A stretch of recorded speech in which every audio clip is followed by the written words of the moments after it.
ఎటువంటి కంటి సమస్యకైనా 100% ఆయుర్వేద పరిష్కారం సంజీవన్ నేత్రాలయ.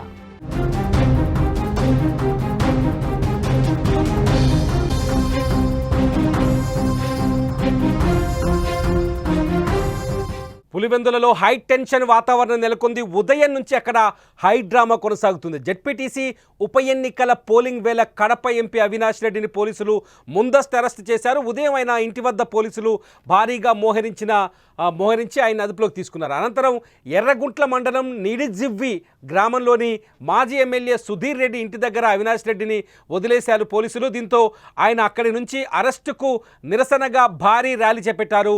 అవినాష్ రెడ్డికి మద్దతుగా వేలాది మంది కార్యకర్తలు రోడ్డెక్కారు. టీడీపీకి వ్యతిరేకంగా నినాదాలు చేస్తూ బయలుదేరారు. దీంతో స్థానికంగా మరోసారి ఉద్రిక్త పరిస్థితులు తలెత్తాయి. పోలీసులు అవినాష్ రెడ్డిని అడ్డుకున్నారు. దీంతో ఎర్రగుంట్ల 4 రోడ్ల కూడలిలో బైఠాయించిన అవినాష్ రెడ్డి నిరసన వ్యక్తం చేశారు. మీరు స్క్రీన్లో చూస్తున్నారు. అవినాష్ రెడ్డి ర్యాలీ చేసిన సందర్భం, అట్లాగే భారీగా కార్యకర్తలతో ర్యాలీగా వచ్చి పులివెందుల జెడ్పీటీసీ ఎన్నికలు జరుగుతున్న ప్రాంతంలోకి ఎంటర్ అయ్యే ప్రయత్నం చేశారు. అయితే పోలీసులు అడ్డుకొని అవినాష్ రెడ్డిని అడ్డుకున్న పోలీసులు ఆయన్ని అంటే ఎలక్షన్ని డిస్టర్బ్ చేయొద్దంటూ అవినాష్ రెడ్డిని పోలీసులు అడ్డుకున్నట్టుగా తెలుస్తుంది. ఏకంగా డిఐజీ కోయ ప్రవీణ్ అవినాష్ రెడ్డితో మాట్లాడినట్టుగా తెలుస్తుంది. ఆ తర్వాత అవినాష్ రెడ్డిని కొన్ని కండిషన్స్ మేర తీసుకొని అవినాష్ రెడ్డిని నేరుగా పులివెందుల్లోని వైసీపీ కార్యాలయానికి తీసుకొచ్చినట్టు మనకు అర్థమవుతుంది. మనం స్క్రీన్లో చూస్తున్నాం. అవినాష్ రెడ్డి అట్లాగే డిఐజీ కోయ ప్రవీణ్ పక్కనే కూర్చున్న ఈ విజువల్ని చూస్తున్నాం. ఇది పులివెందుల వైసీపీ కార్యాలయానికి సంబంధించిన విజువల్.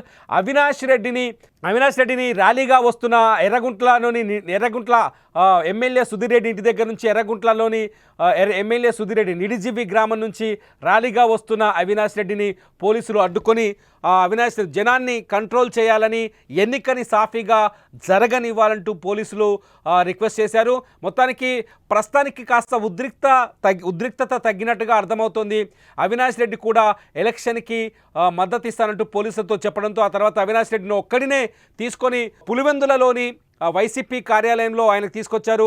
ప్రస్తుతం వైసీపీ కార్యాలయంలో అవినాష్ రెడ్డి కూర్చొని ఉన్న సీన్ మన స్క్రీన్ పైన చూస్తున్నాం. అటు పోలింగ్ స్టేషన్ల దగ్గర ఆందోళనకర పరిస్థితులు చూస్తున్నాం. ఇటు వైసీపీ కార్యకర్తల్ని కూడా అవినాష్ రెడ్డిని కలవకుండా అడ్డుకునే ప్రయత్నం చేస్తున్నారు. ప్రతి చోట అంటే పోలింగ్ బూతుల్లోనే కాదు, చాలా చోట్ల రోడ్లపైన కూడా ఉద్రిక్త పరిస్థితులు కనిపిస్తున్నాయి. ఇటు టీడీపీ కార్యకర్తల్ని, టీడీపీ నాయకుల్ని కూడా ఎక్కడికక్కడ నాకాబందీ చేస్తున్నారు పోలీసులు. వాళ్ళని కూడా అడ్డుకునే ప్రయత్నం చేస్తున్నారు. మొత్తానికి ఎన్నికను సజావుగా నిర్వహించేందుకు పోలీసులు అన్ని రకాల ప్రయత్నాలు చేస్తున్నారు. కొంత ఉద్రిక్త పరిస్థితులు కనిపిస్తున్నప్పటికీ, కొంత ఉద్రిక్త భరితమైన వాతావరణం కనిపిస్తున్నప్పటికీ ఎన్నికల్లో శాంతియుతంగా ఎన్నికలకి ఎటువంటి ఇబ్బంది తలెత్తకుండా పోలీసులు అయితే తీవ్రంగా చెమటోడుస్తున్నారనే చెప్పాలి. పోలీసులు ఇటు రెండు రాజకీయ పార్టీలకు ప్రతిష్టాత్మకంగా మారింది పులివెందుల జెడ్పీటీసీ స్థానం. పులివెందులతో పాటు ఒంటిమిట్టలో కూడా ఇటువంటి ఉద్రిక్త వాతావరణమే కనిపిస్తుంది. ఈ నేపథ్యంలో ఎంపీ అవినాష్ రెడ్డి ర్యాలీ భారీగా ఏదైతే ఎమ్మెల్యే సుధీర్ రెడ్డి ఇంటి దగ్గర నుంచి ఎర్రగుంట్లలో ఉన్న ఎమ్మెల్యే సుధీర్ రెడ్డిలు ఎర్రగుంట్ల మండలం నిడిజివిలో ఉన్న సుధీర్ రెడ్డి ఇంటి దగ్గర నుంచి అవినాష్ రెడ్డి భారీ ర్యాలీతో నడుచుకుంటూ వచ్చారు. అవినాష్ రెడ్డి ర్యాలీని గమనించిన పోలీసులు పులివెందుల ప్రిమిసెస్లోకి ఎంటర్ కాకుండానే అడ్డుకున్నారు.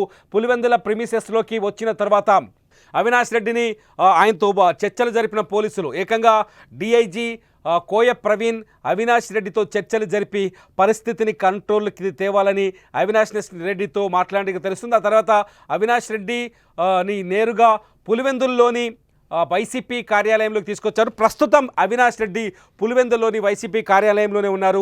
అక్కడ పరిస్థితిని అదుపులో ఉంచేందుకు పోలీసులు అన్ని రకాల ప్రయత్నాలు చేస్తున్నారు. మరొక 2 గంటలు ఇంకో 1 గంట 15 నిమిషాల పాటు 2 గంటల 15 నిమిషాల పాటు శాంతియుత వాతావరణంలో ఎన్నిక జరిగితే ఈ పోలింగ్ ముగిసిపోతుంది. మొత్తానికైతే పులివెందుల జెడ్పీటీసీ ఎన్నిక ఒక ప్రతిష్టాత్మకంగా మారిపోయింది రెండు రాజకీయ పార్టీలకు. ఇటు వైసీపీ స్థాన బలాన్ని చూపించే ప్రయత్నం చేయడం, అటు టీడీపీ అధికార బలాన్ని చూపించే ప్రయత్నం చేయడం. వైసీపీకి మొత్తానికి లెగసీ గెలుస్తుందని వైసీపీ భావించడం. గతంలో కుప్పంలో మున్సిపాలిటీని గెలుచుకున్నట్టు ఎవరైతే టీడీపీ ఇలాకాలో వైసీపీ తొడగొట్టిందో దానికి రిటర్న్ గిఫ్ట్ ఇవ్వాలని ఇటు అధికార పార్టీ కూడా పట్టుబట్టినట్టు రాజకీయ విశ్లేషణలు కొనసాగుతున్న ప్రస్తుత పరిస్థితుల్లో పులివెందుల ఉప ఎన్నిక మాత్రం హోరాహోరీగా కొనసాగుతుంది. పులివెందుల్లో వైసీపీ వర్సెస్ టీడీపీ ఘర్షణలు, కుస్తీలు, కొట్లాటలు, ఏజెంట్లపైన దాడులు, ఆఖరికి పోలీసుల కంట్రోల్ తప్పి కూడా మొత్తానికైతే ఎలక్షన్ కొనసాగుతుంది. పోలింగ్ అయితే కొంత ముందుకు సాగుతోంది. చాలా చోట్ల మమ్మల్ని ఓట్లు వేయనీయట్లేదంటూ ఇరు వర్గాలు, ఇటు అధికార పార్టీకి సంబంధించిన వాళ్ళు కావచ్చు, అటు ప్రతిపక్ష పార్టీకి సంబంధించిన వాళ్ళు కావచ్చు, ఆరోపణలు చేసినప్పటికీ ఆ తర్వాత పోలీసులు పరిస్థితిని చక్కదిద్దినట్టుగా కనిపిస్తుంది. ఎక్కడికక్కడ మొత్తానికైతే భీకరమైన ఉద్రిక్త వాతావరణంలో పులివెందుల జెడ్పీటీసీ ఉప ఎన్నిక నడుస్తోంది. ప్రస్తుతానికి అవినాష్ రెడ్డి ర్యాలీగా వచ్చినప్పటికీ ఎంపీ అవినాష్ రెడ్డి పులివెందుల వైసీపీ కార్యాలయంలోనే ఉన్నారు. ఆయన పోలింగ్ అయ్యే వరకు అక్కడే ఉంటారని సమాచారం అవుతుంది. ఇది పులివెందుల్లో లేటెస్ట్ అప్డేట్. మీకు పులివెందుల రాజకీయాల్లో ఎవరు విజయం సాధిస్తారనిపిస్తుంది? పులివెందుల జెడ్పీటీసీ ఉప ఎన్నికల్లో ఎవరు గెలుస్తారని మీరు భావిస్తున్నారు? ఈ వీడియో కింద మీ అభిప్రాయాన్ని రాయండి. లైవ్ అప్డేట్స్ కోసం చూస్తూనే ఉండండి సుమన్ టీవీ డిజిటల్ లైవ్, అట్లాగే సుమన్ టీవీ లైవ్.